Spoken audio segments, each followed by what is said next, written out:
नमस्कार दोस्तों, आखिर ऐसा क्या हुआ सुनीता विलियम्स के साथ जो पिछले 3-4 वीक से अंतरिक्ष में फंसी हुई हैं और उन्हें वापस धरती पर आने में दिक्कत हो रही है। कहीं ऐसा तो नहीं है कि कल्पना चावला की तरह भारत अपनी एक और बेटी को खो देगा। My fellow Americans, this day has brought terrible news and great sadness to our country. The Columbia is lost. There are no survivors.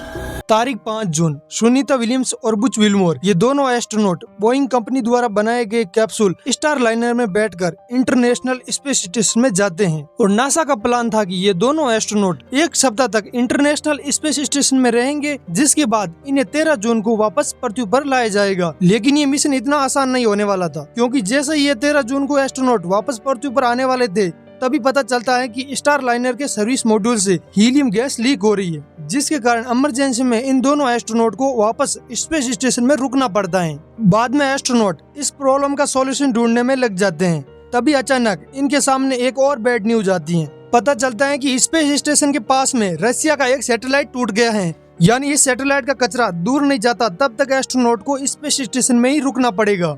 आए दिन ये छोटी छोटी प्रॉब्लम नासा के लिए बहुत ही बड़ी समस्या खड़ी कर रही थी, और वहीं दूसरी ओर पब्लिक नासा से सवाल करना शुरू कर देती है कि आखिर ये एस्ट्रोनॉट कब तक धरती पर लौटेंगे। कहीं ऐसा तो नहीं है कि दूसरे एस्ट्रोनॉट की तरह इनको भी अपनी जान से हाथ धोना पड़े। अब यहाँ पर आपके दिमाग में ये सवाल जरूर आया होगा कि आखिर अभी तक कितने एस्ट्रोनॉट अंतरिक्ष में मर चुके हैं। तो देखिए, नवंबर 2023 तक कुल 676 लोग अंतरिक्ष में गए हैं। उनमें से 19 लोग ऐसे थे जिनके मिशन में आई प्रॉब्लम की वजह से उन्हें अपनी जान से हाथ धोना पड़ा।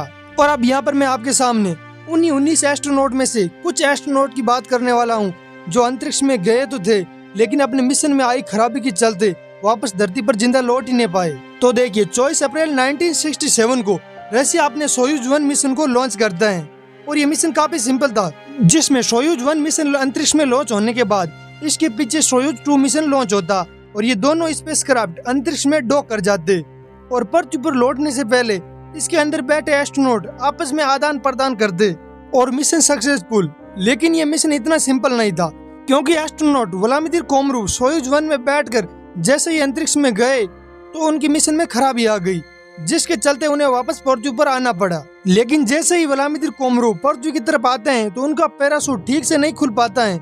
इसी वजह से उनका स्पेसक्राफ्ट यानी जो कैप्सूल था वो सीधे पृथ्वी से टकराता है और उनकी वहीं पर मौत हो जाती है। और घटना नंबर 2, 15 नवंबर 1967 को ही नासा का X-15 फ्लाइट 19-1 अपनी सब ऑर्बिट स्पेस फ्लाइट करता है, जिसमें वो 81 किलोमीटर की हाईएस्ट ऊंचाई पर उड़ता है। लेकिन इसमें आई तकनीकी खराबी के कारण लॉन्च के कुछ ही समय बाद ये विमान अंतरिक्ष में ही फट जाता है और पायलट माइकल जे एडसन की वहीं पर मौत हो जाती है। डिजास्टर नंबर 3, यूएसएसआर ने 1971 में ही अंतरिक्ष में एक अपना अलग से ही स्पेस स्टेशन बना के तैयार कर लिया, और यूएसएसआर सोयूज 11 मिशन में 3 एस्ट्रोनॉट को बिठाकर 7 जून 1971 को इसी स्पेस स्टेशन में भेज देता है, जिसके बाद ये एस्ट्रोनॉट 22 दिन तक स्पेस स्टेशन में रहते हैं और वहाँ पर रिसर्च करते हैं। और ये जब एस्ट्रोनॉट 22 दिन के बाद वापस पृथ्वी पर आने की तैयारी करते हैं तो पता चलता है कि उनकी कैप्सूल में कम दबाव के चलते ये तीनों एस्ट्रोनॉट अंतरिक्ष में ही दम घुटने से मर गए। Disaster number 4, space shuttle challenger disaster.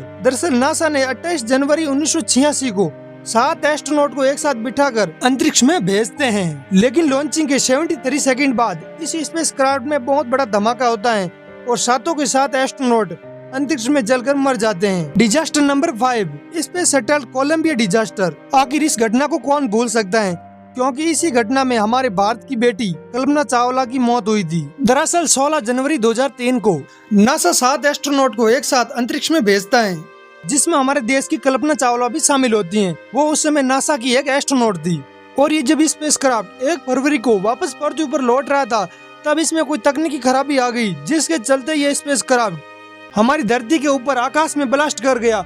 ऐसे में जनता द्वारा ये सवाल उठाया जाना लाजमी है कि नासा आखिर कर क्या रहा है और सुनीता विलियम्स को बचा पाएगा कि नहीं। तो देखिए, इसी के चलते नासा ने एक अपडेटेड जानकारी दी है और बताया है कि एस्ट्रोनॉट सुनीता विलियम्स बिल्कुल अंतरिक्ष में सुरक्षित है और हमें घबराने की बिल्कुल जरूरत नहीं है, क्योंकि जो स्टार लाइनर जो कैप्सूल है उसमें खुद में इतनी कैपेसिटी है कि वो 45 दिन तक आराम से स्पेस में रह सकता है और उसके अंदर एस्ट्रोनॉट आराम से 45 दिन गुजार सकते हैं। इसके अलावा यदि कोई स्टार लाइनर में कोई तकनीकी खराबी आ जाती है तो हमारे पास 2 और ऑप्शन है। एक है कि हम रशिया से मदद ले सकते हैं, क्योंकि उनका सोयूज मिशन जो कैप्सूल है वो भी वहीं पर लगा हुआ है। इसके अलावा हम इलोन मस्क की भी मदद ले सकते हैं, क्योंकि उनका ड्रैगन कैप्सूल है वो भी वहाँ पर लगा हुआ है। देखा जाए तो अभी के टाइम में सुनीता विलियम्स स्पेस में बिल्कुल सुरक्षित है। अब अंतरिक्ष से नासा इन्हें वापस कब तक पृथ्वी पर लेकर आएगा, इसके बारे में अभी कुछ भी कहा नहीं जा सकता है। यदि नासा की तरफ से कोई अपडेट न्यूज आती है तो हम उसे जरूर आप तक साझा करेंगे। तो चलिए बस मिलते हैं किसी नए स्पेस टॉपिक के साथ, तब तक के लिए जय हिंद जय भारत।